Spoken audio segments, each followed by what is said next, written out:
Запах пороха, грохот орудий, напряженный боевой настрой. Именно так проходят командно-штабные учения Министерства обороны Республики. Ранним темным утром подразделения получают команду и мгновенно включаются в сложный сценарий военной операции.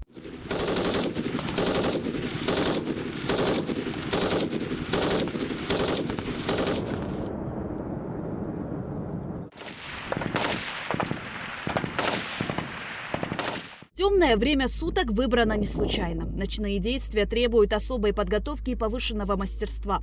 Командно-штабные учения проходили в сложных условиях, что позволило максимально проверить боевую готовность и координацию подразделений именно в тот момент, когда восприятие и взаимодействие усложняются. Командно-штабные учения посетили премьер-министр Владимир Делба и вице-премьер Джансух Нанба.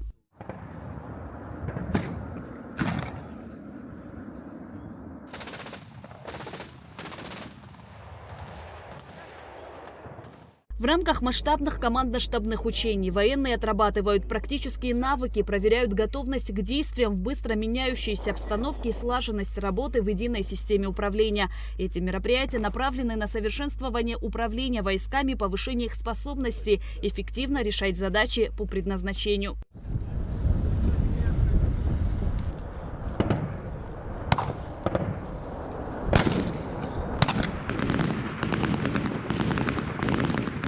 Особое внимание уделяется опыту современных вооруженных конфликтов, внедрению новых способов действий войск, ведению разведки с применением беспилотных летательных аппаратов и средств радиоэлектронной борьбы.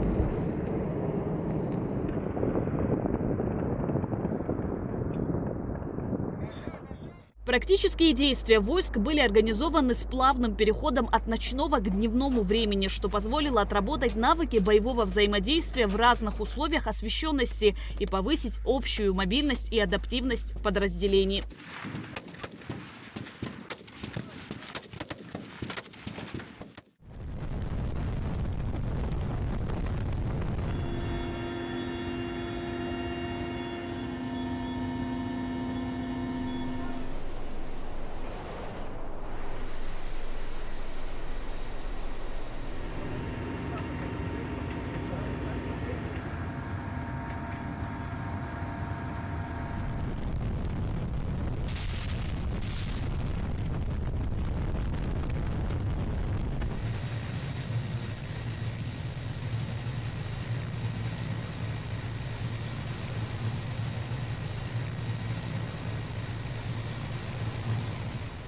Два дня вы здесь находитесь, все, что возможно и невозможно, все вы сделали. На вас надежда хорошая. В любом случае будем делать всегда свое дело, будем отрабатывать. Абхазия маленькая, будем защищать, как вот мы сегодня это делаем, как мы делаем на протяжении 33 лет.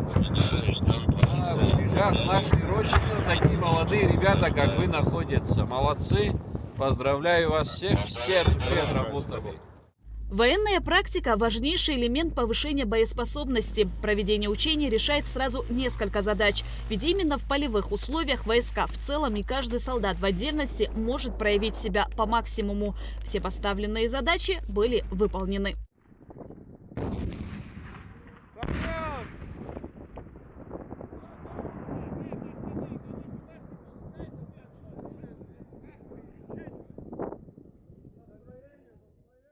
Хочу благодарность выразить за то, что вы показываете пример молодому поколению, будущим солдатам, будущим защитникам Родины. Сегодня под руководством министра обороны, других руководителей были проведены учения.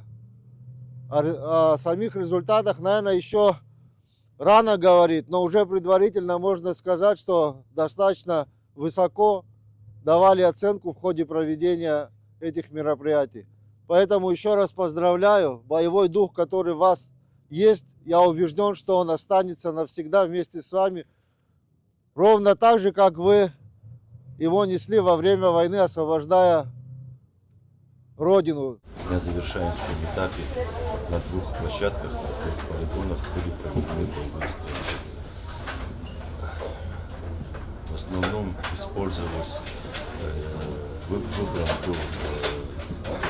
было время темное время суток, так как ночные действия более сложные считаются. И командиры бригад получили практику. В командно-штабных учениях задействованы оперативный состав Министерства обороны Генерального штаба ВСРА, межведомственная группировка войск, штаб территориальной обороны, воинские части вооруженных сил Абхазии и Российской Федерации, а также резервные формирования военного времени. Учебные мероприятия проходят под руководством начальника Генерального штаба вооруженных сил Республики Абхазия на всех полигонах страны, незнакомых участках местности и прилегающей акватории Черного моря. На этих учениях принимали участие военнослужащие вооруженных сил Российской Федерации в составе объединенной группировки войск. Все задачи выполнили, показали очень высокий уровень совместной подготовки. На этапе завершающем провели практические действия войск с переходом от ночных действий к дневным действиям. В ходе этих действий отрабатывались различные оперативные эпизоды, действия тактических групп в различных условиях обстановки. Не обходится у нас и без применения наших резервных формирований. Их уровень подготовки значительно повышен, и они демонстрируют также хорошие результаты боевых действий. Командно-штабные учения проходят в соответствии с планом подготовки вооруженных сил на 2026 год и будут продолжены. Щезина Ханагу, Алхаз Псардия, Давид Авицба, Константин Парулова, Юрий Арцебашев, Абхазское телевидение.